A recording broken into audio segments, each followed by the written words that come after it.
नमस्कार दोस्तों, मैं कुसुम हिंदी क्लासेस में आप सबका स्वागत करती हूँ।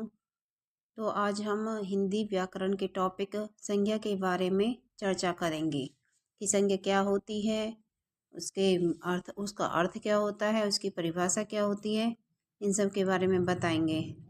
तो संज्ञा का अर्थ होता है नाम। वो नाम किसी व्यक्ति का भी हो सकता है, किसी स्थान का भी हो सकता है और किसी वस्तु का भी हो सकता है। मतलब जिस किसी का भी जो नाम है वो क्या है, संज्ञा है, संज्ञा शब्द है। तो संज्ञा की परिभाषा देखिए, किसी व्यक्ति, वस्तु, स्थान या भाव के नाम को संज्ञा कहते हैं। जैसे मीरा, रीना, मेज, आगरा। तो अब इसमें व्यक्ति भी आ गया, वस्तु भी आ गई और स्थान भी आ गया। और अगर विस्तार से हम बात करें, डिटेल में हम बात करें, तो व्यक्ति गीता, रमेश, रानी, रेखा, ये सब क्या है, व्यक्तियों के नाम हैं। वस्तु कागज, कलम, दवात, फल, मेज, पुस्तक, अलमारी, साइकिल, पेड़, कुर्सी, पंखा, बर्तन, ये सब क्या है, वस्तुएं हैं। तो यानी आपको अपने आसपास जो भी वस्तुएं दिखाई दे रही हैं, जो भी व्यक्ति दिखाई देते हैं, उनका नाम आपको पता होता है, तो ये सब क्या है, संज्ञा है। प्राणी देखिए, हाथी, बकरी, भालू, बंदर, ये सब क्या है, संज्ञा है। स्थान आगरा, दिल्ली, लखनऊ, पंजाब, राजस्थान, मथुरा, हरियाणा, ये स्थानों के नाम हैं। इन नामों से ही इन स्थानों की पहचान है। मतलब नाम से ही किसी व्यक्ति, वस्तु और स्थान की पहचान होती है, हमें पता चलता है उसके बारे में। तो ये सब क्या है, संज्ञा है। अब आता है भाव, क्रोध, खुशी, प्रेम, भूख, प्यास, ईर्ष्या। जैसे एक छोटा बच्चा होता है तो वो रोकर हमें बताता है कि उसे भूख लगी है या उसे किसी प्रकार की कोई परेशानी है। और क्रोध, जब किसी को किसी बात पर कोई गुस्सा आता है तो उसके चेहरे पर क्रोध के भाव नजर आते हैं। अगर किसी को किसी बात की खुशी है तो उसके चेहरे पर खुशी के भाव नजर आते हैं। तो यानी चेहरे के माध्यम से ही जो मतलब समय समय पर परिस्थितियों के अनुसार जो भाव व्यक्ति के चेहरे पर दिखाई देते हैं वो क्या होते हैं, वो मनुष्य के हृदय के भाव होते हैं, जो समय समय पर दूसरों के सामने प्रकट होते रहते हैं। तो अब हमने संज्ञा का अर्थ पढ़ लिया। संज्ञा का अर्थ क्या होता है, नाम। संज्ञा की परिभाषा के बारे में पढ़ लिया कि किसी व्यक्ति, वस्तु, स्थान या भाव के नाम को संज्ञा कहते हैं। इसके उदाहरण भी आपने देख लिए, व्यक्ति के नाम, वस्तुओं के नाम, मतलब जो भी वस्तु आपको अपने आसपास, मेज, कुर्सी, दरवाजा, जो भी कुछ आपको अपने आसपास दिखाई दे रहा है वो सब क्या है, संज्ञा है। अब चलिए संज्ञा के भेद की तरफ, कि संज्ञा कितने प्रकार की होती है। तो संज्ञा मुख्य रूप से, अगर प्रश्न आता है आपके पेपर में कि संज्ञा मुख्य रूप से कितने ही प्रकार की होती है, संज्ञा के मुख्य रूप से कितने भेद होते हैं, तो 3 भेद होते हैं। अगर क्वेश्चन आता है कि संज्ञा कुल कितने भेद होते हैं, तो 5 भेद होते हैं। कैसे, देखिए, संज्ञा के मुख्य भेद है व्यक्तिवाचक संज्ञा, जातिवाचक संज्ञा और भाववाचक संज्ञा। अब जातिवाचक संज्ञा के ही 2 भाग किए गए हैं, समूहवाचक संज्ञा और द्रव्यवाचक संज्ञा। तो इस प्रकार ये 5 इसके संज्ञा के 5 भेद हो गए। सबसे पहले हम चलते हैं व्यक्तिवाचक संज्ञा की तरफ। व्यक्तिवाचक संज्ञा, जिस संज्ञा से किसी व्यक्ति, वस्तु या स्थान विशेष का बोध हो उसे व्यक्तिवाचक संज्ञा कहते हैं। जैसे गोदान प्रेमचंद जी के द्वारा रचित प्रसिद्ध उपन्यास है। अब ये गोदान क्या है, एक विशेष पुस्तक का नाम है। इससे हमें विशेष पुस्तक के बारे में पता चलता है। जैसे सूर्यकांत त्रिपाठी निराला जी का जन्म पश्चिमी बंगाल में हुआ। तो निराला जी एक सुप्रसिद्ध छायावादी कवि थे और इससे क्या, विशेष व्यक्ति का बोध होता है, वो एक विशेष व्यक्ति थे। अब तीसरा देखिए, ताजमहल आगरा में स्थित है। तो आगरा क्या है, एक स्थान का नाम है, ये विशेष स्थान का नाम है। तो इससे आपको पता चला विशेष व्यक्ति के बारे में, विशेष पुस्तक के बारे में और विशेष स्थान के बारे में। कहने का अर्थ यह है कि जिस संज्ञा से हमें किसी विशेष व्यक्ति, विशेष वस्तु, विशेष स्थान का पता चलता है उसे हम व्यक्तिवाचक संज्ञा कहते हैं। अब हम चलते हैं जातिवाचक संज्ञा की तरफ। जातिवाचक संज्ञा क्या होती है? जातिवाचक संज्ञा जिन संज्ञाओं से किसी प्राणी, स्थान, वस्तु की जाति का बोध हो उन्हें जातिवाचक संज्ञा कहते हैं। मतलब जिन संज्ञा शब्दों से किसी प्राणी, स्थान, व्यक्ति या वस्तु की जाति का पता चलता है या जातियों के बारे में पता चलता है तो उन्हें जातिवाचक, नाम से ही पता चल जाता है कि किसी की जाति के बारे में बात हो रही है, तो जातिवाचक संज्ञा कहते हैं। प्राणियों के नाम देखिए, जैसे लड़का, लड़की, गाय, घोड़ा, कबूतर। तो लड़का से लड़के की जाति यानी पुरुष जाति का पता चलता है। लड़की शब्द से लड़कियों की जाति यानी स्त्री जाति का पता चलता है। और गाय से गायों की जाति का पता चलता है। घोड़ा से घोड़ों की जाति का पता चलता है, क्योंकि घोड़ा एक नस्ल का नहीं होता, उनकी उसकी कई नस्लें होती हैं, तो इससे उसकी जातियों का पता चलता है। उदाहरण देखिए, लड़की बाजार जा रही है, तो लड़की शब्द में ये लड़की क्या रेखांकित शब्द है, इस शब्द में कौन सी संज्ञा है? जातिवाचक संज्ञा। गाय घास चर रही है, तो गाय में जातिवाचक संज्ञा है। जैसे पर्वत हो गया, नदी हो गया, तो पहाड़ हो गया। अगर ऐसा आता है कि पर्वत शब्द में कौन सी संज्ञा है, तो पर्वत में जातिवाचक संज्ञा है। अगर आ जाए कि अरावली पर्वत में कौन सी संज्ञा है, तो वो एक विशेष पर्वत है, तो इसलिए उसमें व्यक्तिवाचक संज्ञा होगी, क्योंकि हमने पहले ही बताया है कि जो भी जिन संज्ञा शब्दों से किसी विशेष व्यक्ति, किसी विशेष स्थान या वस्तु के बारे में पता चलता है तो उसे व्यक्तिवाचक संज्ञा कहते हैं। ठीक है, अब स्थानों के नाम देखिए, गांव, शहर, बस, देश, डाकघर। जिसे हमारा देश भारत बहुत ही सुंदर है, मतलब विविधताओं से घिरा हुआ है। तो ये क्या है? एक स्थान के बारे में बात हो रही है। या फिर कहते हैं कि लखनऊ शहर बहुत सुंदर है। लखनऊ शहर किसके लिए प्रसिद्ध है? लखनऊ शहर नवाबों के लिए प्रसिद्ध है। लखनऊ को नवाबों का शहर कहा जाता है। तो इसमें लखनऊ शब्द में क्या, कौन सी संज्ञा है? जातिवाचक संज्ञा है, क्योंकि ये लखनऊ की विशेषता बता रहा है। अब चलते हैं हम वस्तुओं के नाम की तरफ। कुर्सी, कलम, दाल, दूध। रानी किताब पढ़ रही है, तो रानी क्या पढ़ रही है? किताब पढ़ रही है।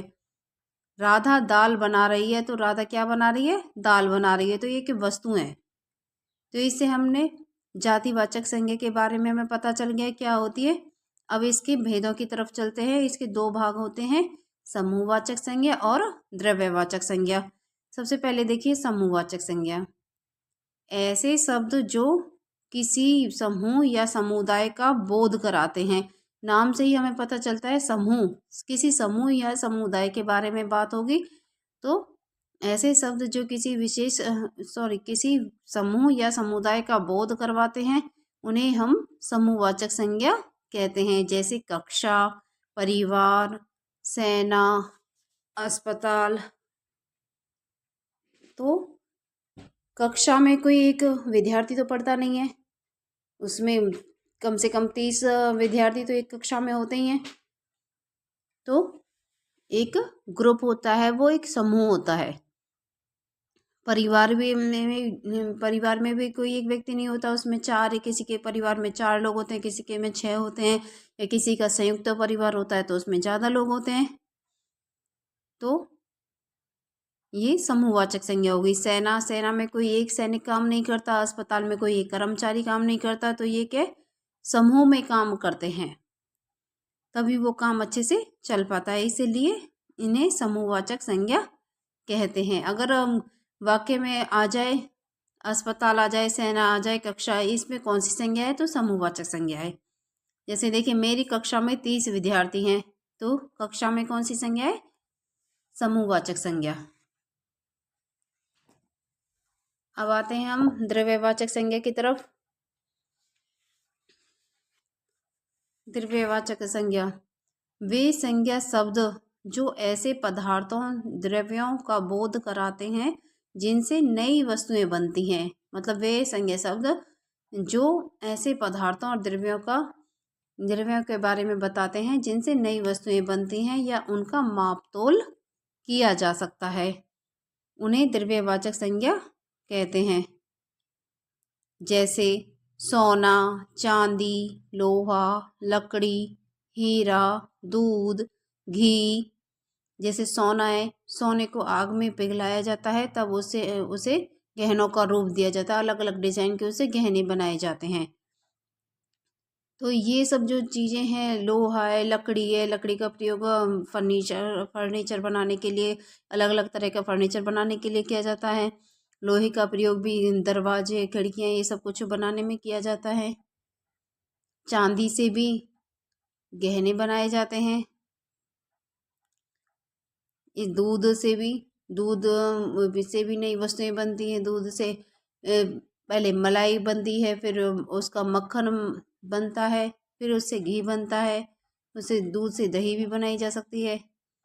तो इस प्रकार कहने का मतलब ये है कि जो ऐसे पदार्थ, मतलब ये संज्ञा शब्द उन पदार्थों, उन द्रव्यों का बोध कराते हैं जिनसे नई वस्तुएं बनाई जा सकती हैं।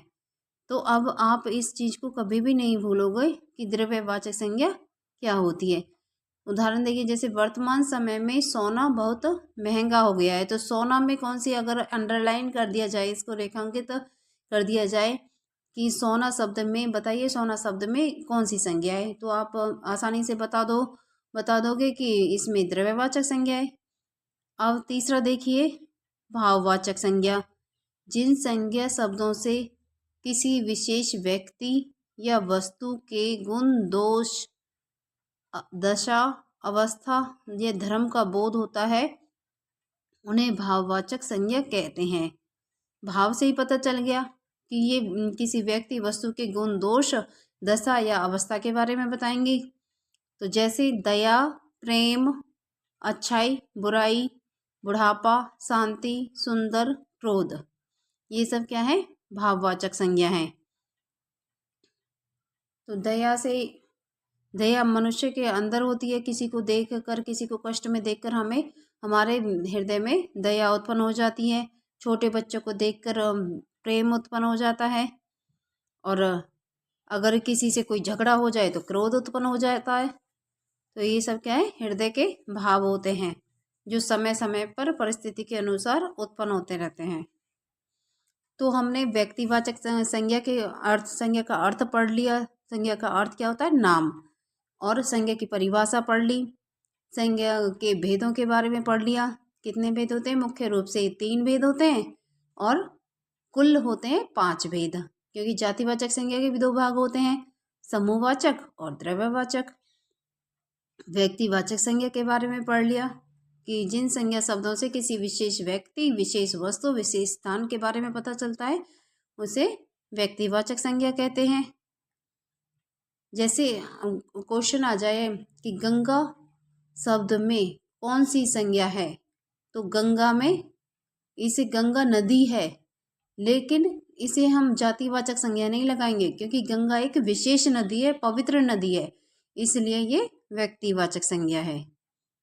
जहाँ पर भी जो भी चीज आ जाए कि विशेष, जो विशेष हो और एक हो, तो वहां पर व्यक्तिवाचक संज्ञा होती है। जातिवाचक संज्ञा के बारे में हमने पढ़ लिया। जिससे प्राणी, स्थान या वस्तु की जातियों का पता चले, उन्हें जातिवाचक संज्ञा कहते हैं। समूहवाचक, इसके 2 भागों के बारे में पढ़ लिया, समूहवाचक और द्रव्यवाचक। समूह से समूह का बोध होता है, और द्रव्य से ऐसे पदार्थ, द्रव्य से उन संज्ञा शब्दों से ऐसे पदार्थों और द्रव्यों का बोध होता है जिनसे नई वस्तुएं बनाई जा सकती हैं। जैसे दूध, सोना, चांदी, लोहा, लकड़ी, ये सब क्या है, द्रव्यवाचक संज्ञा है। भाववाचक संज्ञा, भाव से ही पता चल गया, हृदय के भाव होते हैं, या किसी व्यक्ति या वस्तु के गुण के बारे में बताया जाए कि वह व्यक्ति बहुत ईमानदार है, तो इसमें ईमानदार शब्द में कौन सी संज्ञा आएगी, भाववाचक संज्ञा। या कहते हैं कि मेरा मित्र बहुत कपटी है, तो कपटी में कौन सी संज्ञा है, उसका दोष हो गया कपटी, तो ये कौन सी संज्ञा हो गई, भाववाचक संज्ञा। अगर आ जाए क्रोध शब्द में कौन सी संज्ञा है, भाववाचक संज्ञा। एक बार एग्जाम में ये क्वेश्चन आया था कि क्रोध शब्द में कौन सी संज्ञा है। तो इन सबको आपको अच्छे से पढ़ना है। तो ये हमने पढ़ लिया। मैं उम्मीद करती हूँ कि आपको अच्छे से समझ में आया होगा। अब हम चलते हैं जातिवाचक संज्ञा से भाववाचक संज्ञा किस प्रकार बनाई जाए। तो जातिवाचक संज्ञा, जातिवाचक देखिए मित्र, मित्र से मित्र जाति का पता चल रहा है, इसलिए ये जातिवाचक संज्ञा है। तो मित्र से मित्रता, भक्त से भक्ति, भाववाचक संज्ञा क्या हो जाएगी, भक्ति। लड़का से लड़कपन, गुरु से गुरुता। अब जातिवाचक से भाववाचक देख लिया हमने। अब चलते हैं सर्वनाम शब्दों से भाववाचक संज्ञा कैसे बनाई जाए। सर्वनाम अहम, अहंकार, अपना, अपनापन, निज, निजता। विशेषण शब्दों से देखिए आलसी, आलस्य, कठिन, कठिनाई, उदार, उदारता, चालाक, चालाकी, कुशल, कौशल। क्रिया शब्दों से देखिए थकना, थकावट। क्रिया का अर्थ क्या होता है, जिससे किसी काम के होने का पता चलता है, उसे क्या कहते हैं, क्रिया कहते हैं। थकना, थकावट, जैसे कोई कहे कि आज तो मैं बहुत थक गया, तो इसमें थकना क्या हो गई, क्रिया हो गई। थकना, थकावट, हंसाना, हंसी, लिखना, लिखाई, भूलना, भूल। अव्यय शब्दों से देखिए मना, मनाही, समीप, समीपता। तो हमने इसमें पढ़ लिया जातिवाचक से भाववाचक कैसे बनाएं, सर्वनाम शब्दों से कैसे भाववाचक संज्ञा बनाएं, और विशेषण शब्दों से आ जाए कि आलसी विशेषण का, आलसी विशेषण शब्द का भाववाचक संज्ञा क्या बनेगी या क्या होगी। तो आलसी आ जाए तो आलस्य, ये कई बार आ चुका है आलसी। कुशल आ जाता है, कुशल का बनेगा कौशल। तो इतना हमने समझ लिया। तो मुझे लगता है कि अब ये संज्ञा के बारे में आप कभी भी नहीं भूलोगे, ये अच्छे से आपको समझ आ गया है। अब हम चलते हैं अभ्यास कार्य की तरफ। एक बार इसका रिवीजन भी हो जाएगा, इससे हमें पता भी चल जाएगा। मैं चीज़ों को बार बार रिपीट इसलिए कर रही हूँ क्योंकि ये बार बार रिपीट करने से जो चीज़ें हैं, जो टॉपिक है, वो हमें अच्छे से समझ में आ जाता है। अभ्यास कार्य देखिए, संज्ञा शब्द भरें। पहला प्रश्न है ब्लैंक जंगल का राजा होता है। तो आप सबको पता है कि जंगल का राजा कौन होता है, शेर। शेर जंगल का राजा है। तो इसमें कौन सी संज्ञा है, इसमें है जातिवाचक संज्ञा। शेर की जो जातियां होती हैं उनका पता चलता है। अब दूसरा देखिए, ब्लैंक उत्तर प्रदेश की राजधानी है। तो ये सबको पता है कि उत्तर प्रदेश की राजधानी कौन सी है, लखनऊ। तो ये किस स्थान के बारे में बता रहा है। एक ब्लैंक एक पवित्र नदी है। तो गंगा एक पवित्र नदी है। अब गंगा शब्द में कौन सी संज्ञा है, व्यक्तिवाचक संज्ञा। राधा किताब पढ़ती है। तो किताब में कौन सी संज्ञा है, जातिवाचक संज्ञा। गंगा नदी में व्यक्तिवाचक संज्ञा होती है। मोहन शब्द, मोहन किसी का नाम है, तो ये व्यक्तिवाचक संज्ञा है। बुढ़ापा शब्द में भाववाचक संज्ञा होती है क्योंकि एक अवस्था को दर्शा रहा है, जैसे बचपन, बुढ़ापा, जवानी, ये सब क्या है, अवस्थाएं होती हैं। हिमालय पर्वत में व्यक्तिवाचक संज्ञा क्योंकि हिमालय एक विशेष पर्वत का नाम है। हिमालय सिर्फ एक ही है, दो चार नहीं है हिमालय पर्वत, सिर्फ एक ही है। जो चीज़ दुनिया में एक